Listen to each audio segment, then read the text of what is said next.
자, 드디어 거의 막바지를 향해서 달려가고 있습니다. 하나님께서 우리를 이 데살로니가 전후서의 말씀을 통해서 견고하게 세워주실 줄 믿습니다.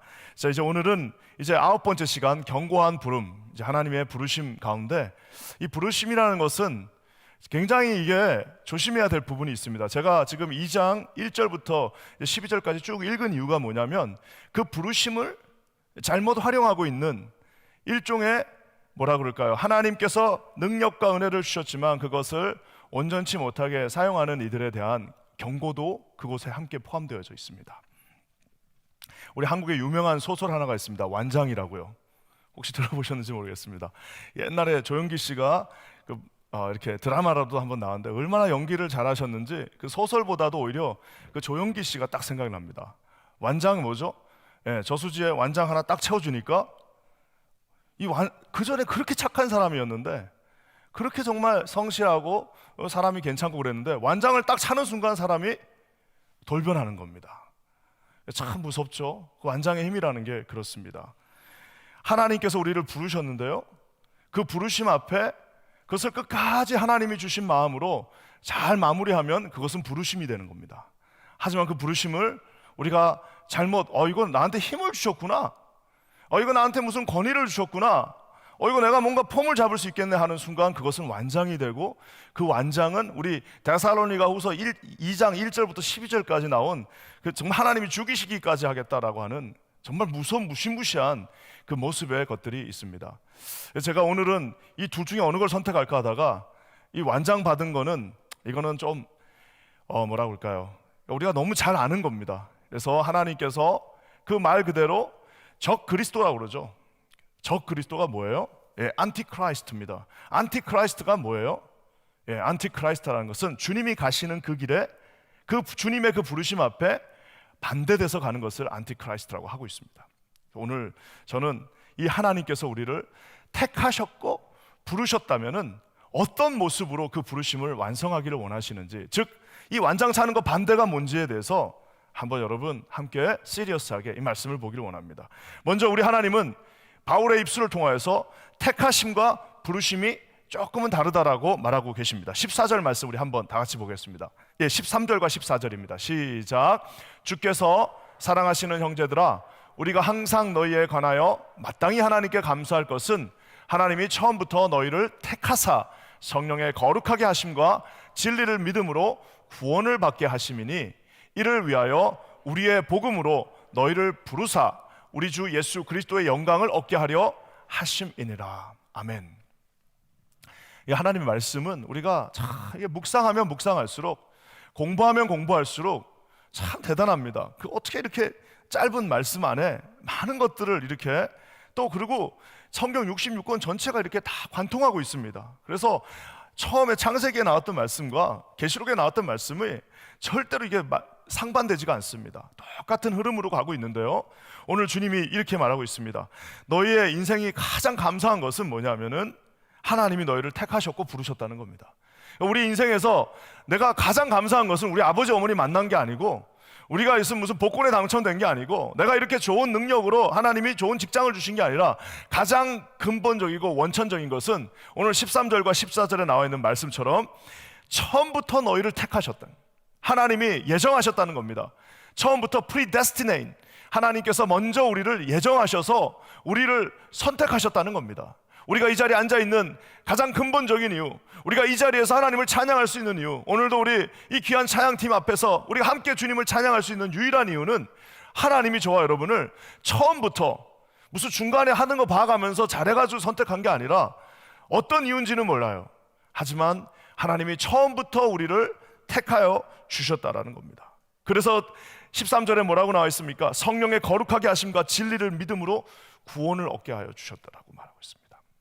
그러니까 우리가 하나님 앞에 늘 감사하고, 늘 우리가 머리 숙이고, 늘 고마워하고, 늘 그 초심을 잃지 않는 이유는, 우리 마음 가운데 늘 하나님이 주시는 그 은혜가 있는 것은, 하나님이 나를 선택해 주셨구나, 무슨 뭘 잘해서가 아니라 그냥 이유는 모르지만 처음부터 나를 택하셨다라고 하는 하나님의 그 은혜가 있기 때문입니다. 그 은혜를 잊어버리면 이제 완장을 차는 겁니다.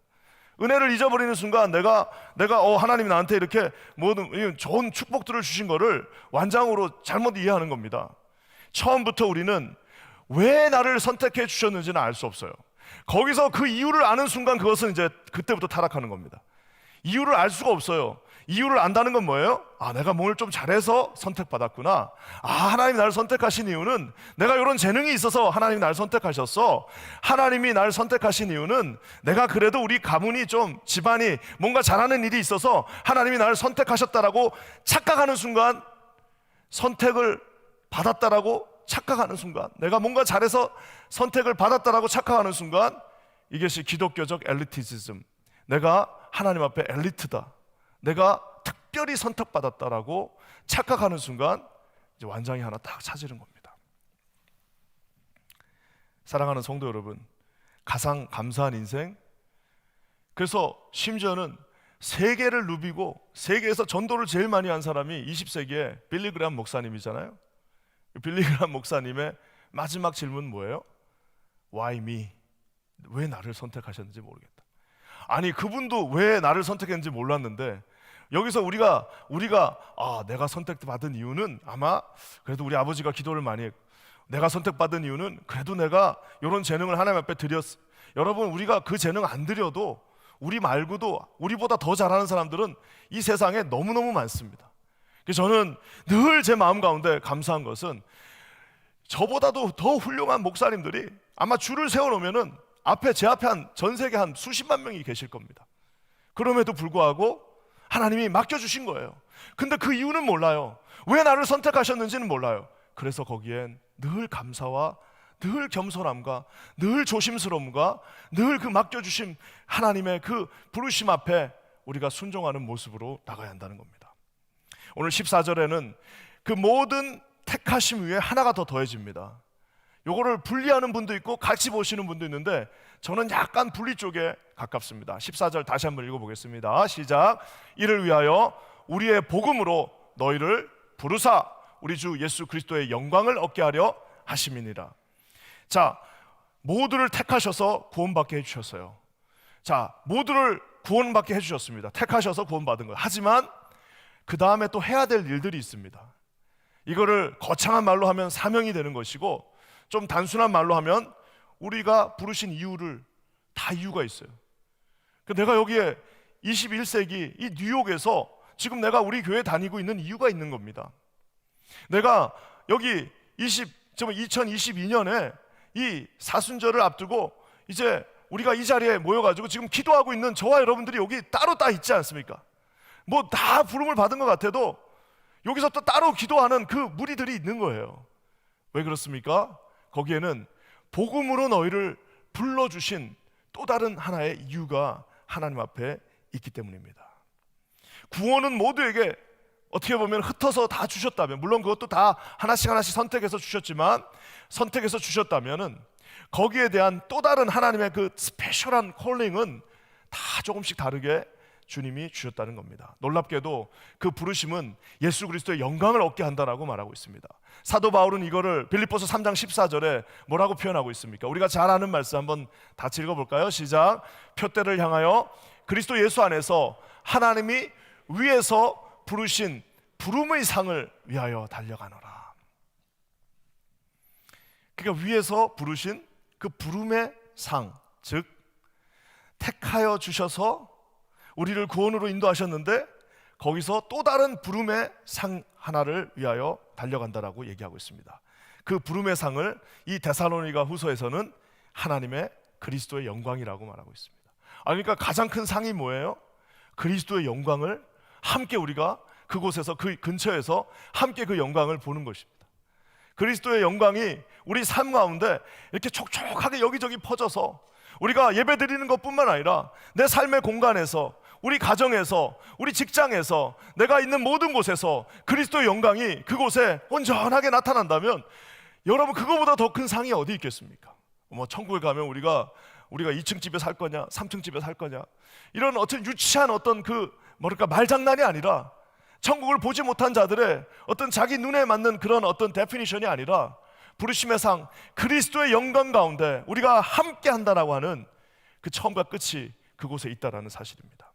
그러니까 결국에는 그 부르심의 첫 시작은 특별한 이유로 하나님이 우리를 구원해 주셨다는 것이고, 부르심의 그 끝에는 특별한 이유로 하나님이 우리에게 사명을 맡기시고 상을 주신다는 것입니다. 저는 우리 데살로니가 성도들에게 바울이 정말 그 기쁨의 마음으로 편지를 쓴 것처럼 우리 퀸즈 한인교회 여기 앉아있는 우리 사랑하는 모든 성도님들에게, 우리 퀸즈 한인교회 공동체에게 주님이 주신 그 삶의 부르심이 있다고 저는 확신합니다. 오늘도 그래서 이 두 가지 말씀으로 도대체 그러면은 우리가 이 공동체로 무엇을 하나님 앞에 할 수 있을까? 우리의 그 커먼한 부르심, 물론 다 다릅니다. 부르심이 다 다릅니다. 어떤 분들은 부르심이 나가가지고 막 전도하는 게 부르심일 수도 있고요, 어떤 분은 부르심이 묵묵하게 뒤에서 뭔가를 섬기시는 분도 있고요. 다 다르지만 하나님께서 커먼하게 이거는 너희가 그 공동체 안에서 같이 하라고 하신 두 가지가 있습니다. 오늘 이 데살로니가후서 2장에 나와 있는 이 두 가지 부르심에 대해서 살펴봤으면 좋겠습니다. 먼저 우리 2장 15절입니다. 한번 너무 간단한 거지만 같이 한번 읽어보겠습니다. 시작. 그러므로 형제들아 굳건하게 서서 말로나 우리의 편지로 가르침을 받은 뭐라고요? 전통을 지키라. 스포큰 워드. 우리 하나님께서, 그러니까 전통이라는 말, 그러면 뭐 우리가 만든 전통이, 그게 아니라 우리의 편지. 우리의 편지는 뭐예요? 사도 바울이 보낸 편지는 뭡니까? 그거 성경입니다.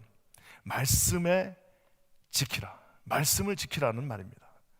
말씀을 얼마나 지키기가 어려우면 굳세게 서서 rather 이 stand firm, 굳세게 서야만 지킬 수 있는 겁니다. 쉽게 지킬 수 있는 것이 아닙니다. 제가 잠깐 초반에도 얘기한 것처럼 데살로니가 교회가 맞이한 현실은 참 쉽지 않았습니다. 산발적으로 이렇게 여기저기서 있던 박해가 AD 50년쯤 지나면서부터는 조직적으로 바뀝니다. 그러니까 이제 처음에는 그냥 동네 그 나쁜 사람들, 동네 그 사람들이 교회를 박해했습니다. 50년이 넘어가면서 60년 가까이 되면서부터는 동네에서 사람들이 박해하는 게 아니라 정부에서 이제 박해를 시작하기 시작합니다. 그러니까 공무원들이 나와서 박해를 하는 겁니다. 여러분, 그거는 커다란 차이입니다. 그냥 동네에서 가서 핍박이 있는 거하고 관공서가 열압돼가지고 관공서에서 찾아나가기 시작하면은 그 버틸 힘이 없습니다. 극심한 박해가 이제 생기기 시작하니까 교회를 떠나는 사람들, 포기해버리는 사람들이 나오기 시작합니다. 교회 안에는 항상 여러분 세 부류의 적이 있습니다. 역사를 통해서, 성경 말씀을 통해서 반드시 교회를 핍박하는 세 부류의 적이 있습니다. 첫 번째는 아까 제가 얘기한 로마 정부 같은 이 정부가 나서서 교회를 핍박하는 경우가 있습니다. 공산 정권이 그랬고 우리를 많이 힘들게 하던 그 정권들이 있지 않았습니까? 그리고 또 한 가지 있는데, 요 당시에는 유대 공동체예요. 그러니까 유대 회당에서 이제 하여튼 바울이 돌을 맞은 거는 이방인들한테 돌 맞지 않았습니다. 바울의 생명의 위협은 전부 다 유대 공동체, 즉 비슷한 것 같지만 다른 그 공동체들에 굉장히 핍박을 많이 받았습니다. 거기까지도 괜찮습니다. 옛날에 우리 한국의 유명한 강원용 목사님이란 분이 인터뷰하면서 그렇게 얘기했어요. 그 당시 이제 젊은 옥하는 목사님이 질문하셨습니다. 목사님, 젊은 옥하는 목사님이 질문하시는 거예요. 요즘 우리 한국 사회가 교회에 대한 핍박이 좀 많은데 우리 이거 어떻게 해야 되겠습니까? 라고 그 젊은 옥하는 목사님이 질문하니까 그 원로의 힘이라는 게 이겁니다. 원로 목사님이 이렇게 말씀하셨습니다. 목사님, 지금까지 교회는 정부와 무슨 어디 뭐 세상이 우리를 핍박해서 교회가 망하고 힘들어진 적 한 번도 없습니다. 교회는 우리가 핍박을 받을수록 더 강력해지는 건데, 교회가 망한 이유는 교회 안에서 문제가 있기 때문에 망한 거지, 교회 바깥에서 우리를 핍박해서 우리가 지금까지 나빠진 적은 한 번도 없습니다. 와, 제가 그 얘기를 듣고 역시 원로는 다르다. 그 어려운 일제시대부터 그 모든 것들을 거쳐오신 목사님의 입에서 나온 말씀은 뭐냐면은, 세상이 우리를 핍박해서 우리 교회가 지금까지 쪼그라든 적은 없다는 거예요. 우리 스스로 완장을 차는 순간 교회가 스스로 그 모든 하나님의 부르심을 잊어버리고 이제 우리가 할만하구나라는 그 순간에, 가장 영광스러운 그 순간에 마귀가 옆에서 완장 하나를 준다는 겁니다. 사랑하는 성도 여러분, 우리의 부르심은 그래서 어떤 외부의 박해와 고난에서 우리가 절대로 무너지지 않습니다. 여러분, 나중에 미국 정부가 그럴 일은 없겠지만 우리를 핍박한다고 해서 교회가 오히려 그러면은 그때부터 진짜 교회가 되는 겁니다.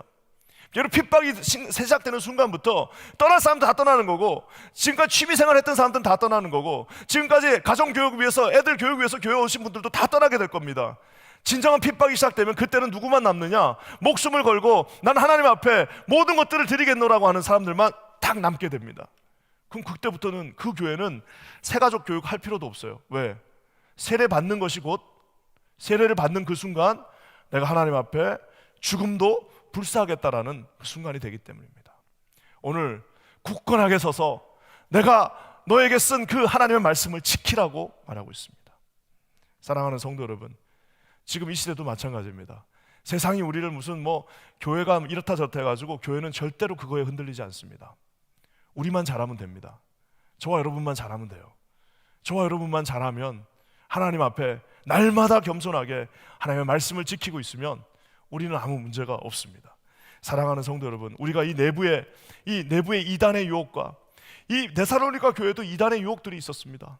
주님이 곧 왔다, 오신다, 언제 온다라고 하는 그 이단의 유혹들이 있었지만, 말씀에 굳게 서서 가르쳐준 것 이상은 믿지 말고, 가르쳐준 이하로도 수준답게 행동하지 말고, 가르쳐준 대로 행하라고 오늘 바울이 강력하게 요구하고 있습니다. 사랑하는 성도 여러분, 교회는요, 말씀에 굳건하게 선 교회는 절대로 이단이나 무슨 어디에 흔들리지 않습니다. 덩치가 커도요, 교회가, 그래서 이단들이 제일 좋아하는 교회가 어느 교회나, 덩치는 큰데 말씀이 없는 교회에 있어요. 덩치는 큰데, 그러니까 얼마나 먹을 게 많습니까? 가서 데려올 사람들이 얼마나 많아요. 말씀이 없어요. 말씀을 한 번도 배워본 적도 없고 그냥 다 좋았는데 말씀이 없는 거예요. 여러분, 거기는 허점투성입니다. 우리 퀸즈 아닌 교회가 좀 비록 좀 우리가 아주 엑설런트한 건 아니지만, 그래도 정말 어렵지만 우리가 제자훈련을 하고 있습니다. 제자훈련 4개월, 9개월, 토탈 13개월, 거기다가 사역자반까지 하면은 19개월이 걸립니다.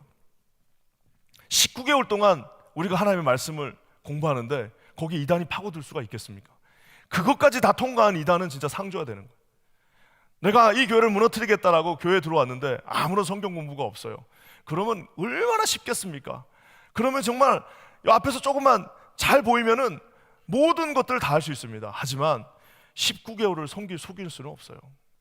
한두 달은 속일 수 있어도 매주 만나갖고 19개월 동안 서로 얘기하는데 그거를 속일 수 있는 사람은 없어요. 말씀에 굳게 서서 말씀이 흐르고 넘치는 대로, 말씀대로, 말씀이 움직이는 대로 우리가 나아가자라고 말합니다. 말씀이 없는 교회는 그나마 다행히 뭐라고 할까요? 참 좋은 리더를 만나가지고 그분이 그냥 카리스마를 가지고 가면야 다행이지만, 그러면 얼마나 감사하겠습니까만은 그러지 않을 때도 있고, 또 그렇게 못할 때도 있고, 또 부족할 때도 있으면 어떻게 되는 거예요? 심하게 흔들리게 됩니다. 그냥 쭉 나가는 거예요. 말씀으로 벽돌을 차곡차곡 하나씩 세운 교회는 사람 한 4-5명 없어져도 아무 문제가 없습니다. 왜? 흔들리지가 않는 거예요. 벽돌이 차곡차곡 쌓여 있습니다. 안 흔들립니다. 그냥 뭐라고 그럴까요? 그 슬래트 같은 거 하나 쭉 올렸어요. 그러면 안에가 비었기 때문에 그냥 주먹으로 툭 치면은 다 뚫어집니다. 바람 한번 불면 다 날아가요. 벽돌로 차곡차곡 세운 그 집은 절대로 무너지지 않습니다. 사랑하는 성도 여러분, 오늘 사도 바울이 데살로니가 성도들에게 말씀에 굳게 서라고 말하고 있습니다. 저는 우리 퀸즈 아닌 교회가 이렇게 말씀에 굳게 서는 그 부르심을 순종하는 교회가 되기를 주님의 이름으로 간절히 축원합니다. 세상에 제일 이 말씀에 굳게 서는 게 세상에 사는 게 가장 간단한 방법입니다. 제일 어리석은 방법은 말씀대로 안 사는 거예요. 이게 쉬워 보이지만 말씀대로 안 사는 것만큼 어려운 일도 없어요. 다 자기가 결정해야 됩니다. 왜? 말씀이 없으니까 다 자기가 결정해야 돼요. 세상에 그것만큼 어려운 게 어디 있습니까? 판단 한번 잘못하면은 이 인생에서 세컨드 찬스는 없어요. 말씀대로 우리가 사는 거는 좀 한참 돌아가는 것 같고 한참 어리석은 것 같지만, 말씀 그대로 가면은 여러분 그것만큼 편하고 그것만큼 안전하고 그것만큼 하나님께서 보장해 주신 길이 없다라는 겁니다. 어떤 분들은 말씀을 골라가면서 지키시는 분이 있습니다. 좋은 거는 지키는데 조금 안 좋은 거는 안 지켜요. 좀 괜찮은 거는 자기가 선택하는데 나쁜 거는 요거는 좀 나중에. 그것도 나중에 생각하면 얼마나 그것도 힘들고 복잡하고 그것도 얼마나 스트레스 쌓이는 건지 몰라요. 자기가 선택하다 보니까 나중에 자기가 선택한 것끼리 잘 안 맞아요. 피스가 퍼즐이 다 맞춰져야 되는데 자기가 선택한 말씀만 지키는 거예요. 그렇지 않습니다. 가장 간단한 길, 가장 쉬운 길, 가장 복된 길, 가장 확실한 길, 가장 현명한 길, 가장 쉽게 갈 수 있는 길은 말씀 위에 서서 말씀과 함께 가는 길입니다. 저는 우리 퀸즈 한인교회가 이 부르심을 붙잡는 교회가 되기를 주의 이름으로 간절히 축원합니다. 그래서 여러분, 우리가 이 하나님 말씀이라는 것이 결국 하나님 말씀의 끝은 뭐냐면, 목회자가 없어도 여러분들이 매일매일 그 묵상을 하면서 하나님 앞에 1대1로 쓰는 겁니다. 그래서 우리 첫 번째 교재가 1대1이잖아요. 1대1로 쓰는 겁니다. 하나님 앞에. 여기서 뭐 해석해주는 목사가 맨날 있어야 될, 우리 그날이 없을지 어떻게 합니까? 교회가 다 나중에 박해를 받고 없어질지 누가 합니까? 하지만 우리 자녀들을 나중에 저기 뭐 버팔로나 저 위쪽으로 대학을 보냈는데 그 아이들 맨날 쫓아가서 뭐 하나 다 그거를 감시할 겁니까? 그렇게 할 수 없어요. 하나님의 말씀이 그 아이를 붙잡아 줘야 됩니다. 처음에는 우리가 말씀을 지킨다고 생각하지만 시간이 지나면 우리가 말씀을 지키는 게 아니라 말씀이 우리를 지키게 된다는 사실입니다.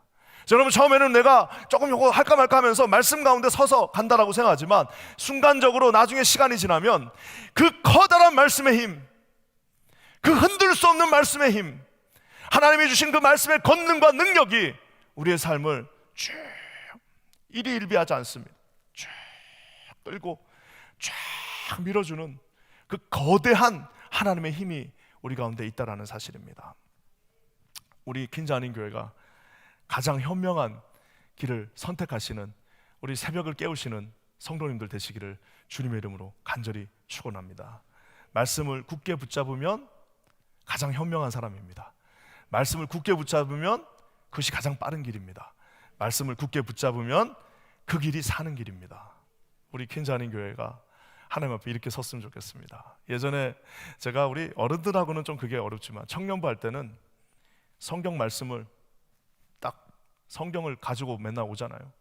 성경을 놓고 신발 다 벗으라고 그랬어요. 신발 벗고 성경 위에 올라가자고 그랬어요. 그러면 뭐 어떤 친구는 물구나무 서겠다는 애도 있어요. 어떻게 발로 성경을 밟는? 성경 어떻게 발로 밟아요? 말씀대로 우리가 말씀 위에 서자. 그래가지고 올라가요. 좀 미안하지만 이건 그러니까 우리는 못합니다. 이건 청년들만 할 수 있어요. 여러분 괜히 하지 마세요. 그럼 말씀에 올라가요. 올라가니까 막 우는 애들도 나옵니다. 울어. 말씀 위에 서는 거야. 말씀 위에 서서 자로나 우로나 치우치지 말고 네 인생을 누구한테 맡기지 말고 말씀에 맡기고 말씀과 함께 쭉 나가는 거야. 막 우는 친구들이 있어요. 물구나무 서겠다는 친구들. 그게 아니야. 주가 주신 말씀 위에 서서 영원토록 주를 찬양한다. 여러분, 우리 퀸즈 한인교회가 이런 거룩한 부르심 앞에 순종하는 교회가 되기를 주님의 이름으로 간절히 축원합니다. 얼마나 우리 교회는 좋습니까? 새벽마다 6년을 우리가 새벽 예배를 참석하면 성경 한 권을 다 뗍니다. 그런 교회가 많지 않습니다. 여러분, 6년을 똑같이 말씀을 가지고 레위기건 뭐건 간에 6년 동안 쫙 나가는 겁니다. 그러니까 6년 동안 우리 교회 새벽 예배를 드리면, 설사 새벽 예배를 못 온다 하더라도 온라인으로라도 그걸 켜놓고 6년 동안 말씀을 들으면 성경 1독이 자동스럽게 되는 겁니다. 사랑하는 성도 여러분, 말씀 위에 쓰셔서 그 부르심을 완성하시는 저와 여러분 되시기를 주의 이름으로 간절히 축원합니다. 아니, 말씀대로 쫓아가는데 어떻게 우리가 하나님의 뜻을 말씀대로 쫓아가는데 어떻게 하나님의 뜻을 미싱할 수가 있습니까? 그거 다 곰곰이 살펴보면 말씀에 묵상이 없고 하나님 말씀 가운데 서 있지 않는 사람들, 잘못된 길로 갈 가능성이 정말 100이면 100입니다. 반드시 하나님의 말씀 가운데 우리가 세워지기를, 부르심을 순종하기를, 그 전통을 지키기를 주님의 이름으로 간절히 축원합니다. 그러면서 또 한 가지 나오는데요, 요게 우리 기독교의 맹점입니다. 요게 참 어렵습니다. 16절과 17절인데요 한번 다 같이 읽어보겠습니다. 시작. 우리 주 예수 그리스도와 우리를 사랑하시고 영원한 위로와 좋은 소망을 은혜로 주신 하나님 우리 아버지께서 너희 마음을 위로하시고 모든 선한 일과 말에 굳건하게 하시기를 원하노라. 우리의 부르심은 착하게 사는 겁니다. 자, 한번 좀 따라해 볼게요. 나의 부르심은 착하게 사는 거다. 이게 왜 웃긴가 하면은 우리가 선한 어떤 열심이라는 명목으로, 신앙이라는 이름으로 착한 것에 대한 너무나도 많은, 그러니까 어떻게 보면 착하지 않은 것에 대한 너무나도 많은 면죄부를 줬습니다. 교회에서는 좀 열심히 뭐만 하면은 착하지 않아도 그게 열정이라고 말해줬어요. 면죄부를 준 겁니다. 성품이 좀 모자라도 불러 하면서 우리가 최선 다하면은 그게 좋은 거다라고 얘기해 줬습니다. 주변 사람 좀 상처를 주고 이래도 그저 그냥 뭐 박수 치면서 하나님 앞에 열심만 다하면은 뭐 옆에 상처를 좀 받건 이래도 그게 좋은 거다라고 얘기해 줬습니다. 사도 바울이 모든 부르심을 다 마무리하면서 마지막에 하는 말이에요. 마지막에 거의 선한, 그러니까 뭐라고 해요? 선한 17절 말씀에 선한 일과 말에 굳건하게 하시기를 원한다.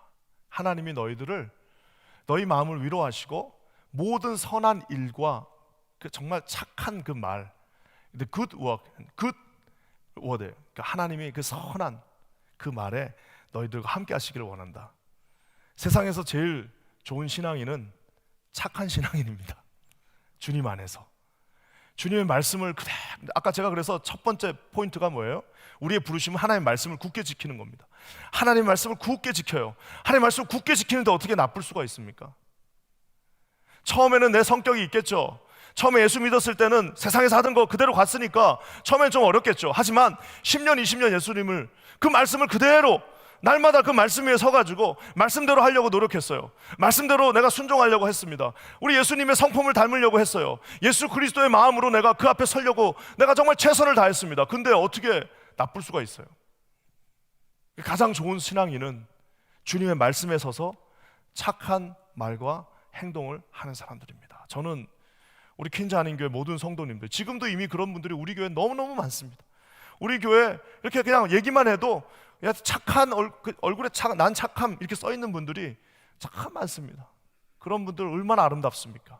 우리 삶의 목적이 하나님 앞에서 정말 뜨거운 말씀과 착한 말과, 그래서 그 뜨거운 말씀들이 우리의 입술을 통해서 착한 말과 착한 일에 굳건하게 세워지기를 주님의 이름으로 간절히 축원합니다. 어떤 사람하고 옆에 가고 싶어요? 막 뜨거운데 대단한 신앙 막 열심인데 옆에 가서 막 너 왜 이러냐? 넌 뭐냐? 하는 그 사람이 좋습니까? 정말 깊이 있는 말씀이 있는데 위로해주고 착하고 선한 말, 하나님의 마음, 예수님, 저분이 말하면은 예수님이 저렇게 말하셨을 것 같아 라고 우리가 반드시 여러분 그 말씀 실천될 걸 저는 확신합니다. 우리 퀸즈 한인교회가 이 각박한 시대에, 이 세상에서 제일 바쁜 뉴욕에서 모두가 다 불친절한 이곳에서, 도시는 불친절한 곳이잖아요. 모두가, 세상이 다 불친절한 이곳에서 여기 계신 모든 분들 착한 말과 착한 일로 여러분 우리 모두를 위로하시기를 주님의 이름으로 간절히 축원합니다. 저는 우리 퀸즈 한인교회가 뭐 성장도 좋고 뭐 교육도 좋고 무슨 선교도 좋고 우리가 봉사하는 것도 좋고 전도도 다 좋습니다. 하지만 우리 교회가 하나님 앞에 하나님의 말씀이 굳건하게 세워져서 그 말씀대로 여기 계신 모든 분들이 선한 일과 선한 말로 모두를 서로 위로해주고 격려해주고 하나님 앞에 나아가게 되기를 주님의 이름으로 간절히 축원합니다. 사랑하는 성도 여러분, 선한 일과 착한 일은 결국은 뭐예요? 선한 일과 착한 말, 선한 말과 착한 일, 이것은 결국 예수님이 하셨던 겁니다. 예수님을 닮아가는 거예요. Encouragement, eternal encouragement, hope. 하나님께서 주시는 영원한 생명. 우리 예수님이 우리 지난주일 말씀처럼 사마리아 여인을, 그 눈을 저희가 그 카톡으로 보내드렸죠? 그거 한번 보세요. 선한 눈을 가지고 예수님이 내가 여기에 당신 때문에 왔습니다. 얼마나 착합니까? 착한 일이고 당신 괜찮습니다. 당신 여전히 소중합니다 라고 얘기할 때 그 눈이 얼마나 주님의 눈이 착함이 이글이글 거리셨겠어요. 사랑하는 성도 여러분, 독한 여인이 온 얼굴에 그냥 도끼가 있던 여자가 그 착한 말에 무너지고 말았습니다. 하나님께서 주신 선한 위로, 선한 일, 선한 말, 세상에 지친 사람들을 세우는 그 부르심 앞에 저와 여러분들이 순종하게 되기를 주님의 이름으로 간절히 축원합니다. 완장 찬 사람들은 못하는 겁니다. 완장을 차고 있는데 이거 명령해야지. 완장 찬 사람은 어떻게 선한 말과 선한 착한 일을 할 수 있습니까? 우리 하나님 앞에 완장을 찬 것이 아니라 우리는 하나님 앞에 부르심을 받은 사람들입니다. 그 부르심 앞에 날마다 말씀 가운데 날마다 착한 일과 선한 일로 위로하며 우리 하나님께서 주신 그 부르심을 완성하여 푯대를 향하여 부르심 앞에 주신 그 부름의 상을 향하여 오늘도 막 달려가시는 저와 여러분 되시기를 주님의 이름으로 간절히 축원합니다. 말씀을 마무리하면서요,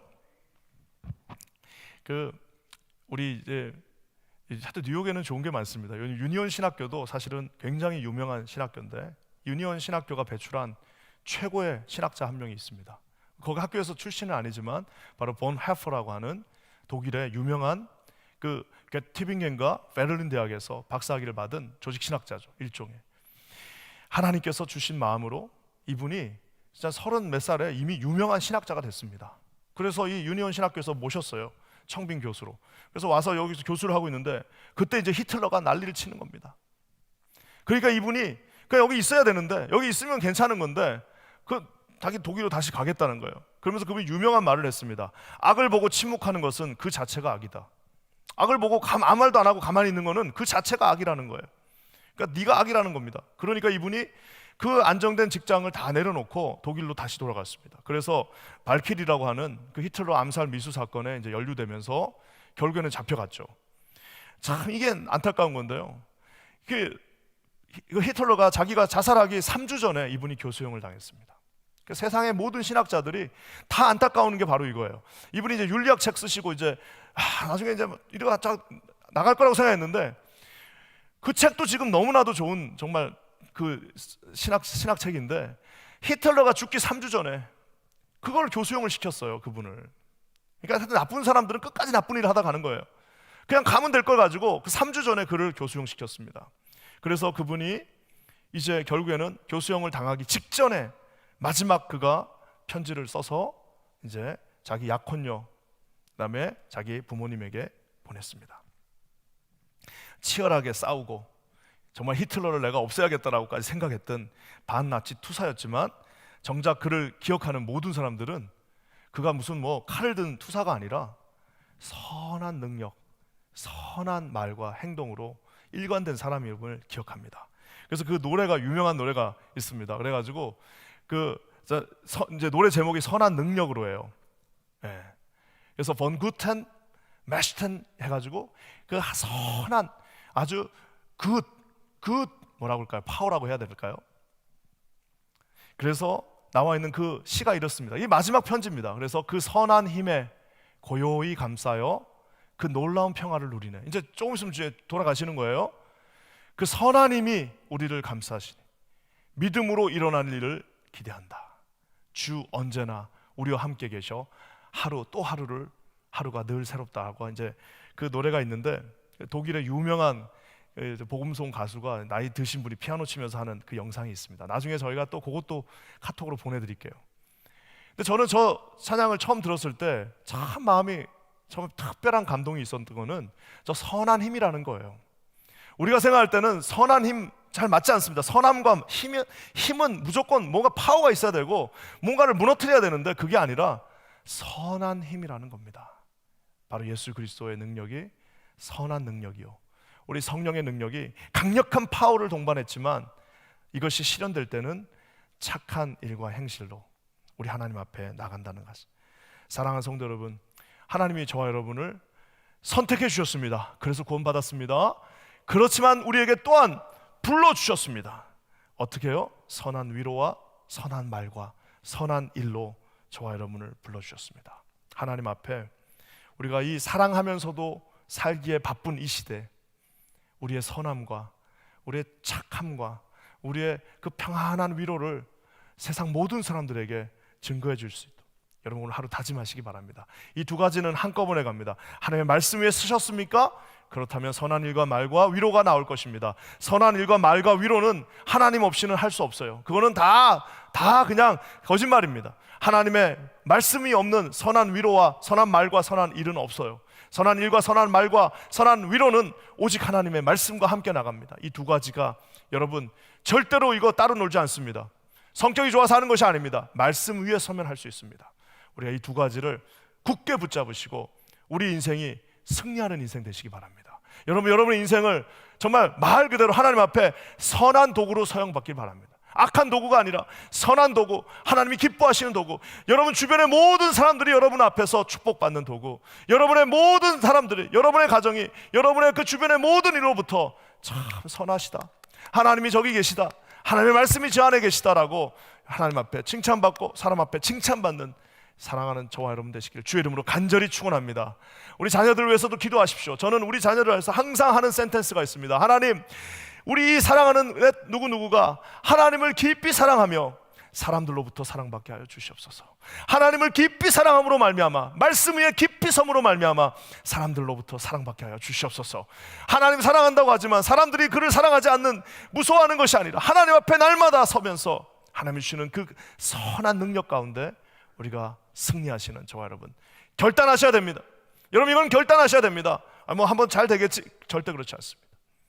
하나님 앞에 혼과 영과 관절과 골수를 쪼개시는 말씀 위에 설 때만 가능합니다. 우리 모두에게 이 놀라운 축복이 함께 하시기를 주의 이름으로 간절히 축원합니다. 우리 킨자는 교회 오늘 새벽을 찾으신 모든 성도님들, 하나님이 주시는 그 부르심 앞에 순종하여 부르심의 상 그리스도의 영광이 여러분의 가정 위에, 여러분의 삶 위에, 여러분의 직장 위에, 특별히 이 킨자는 교회 위에 충만하게 임할지어다. 우리 함께 기도하겠습니다. 하나님 감사합니다. 오늘도 우리 주님이 주신 그 부르심의 상을 향하여 달려갑니다. 하나님 말씀하여 주시옵소서.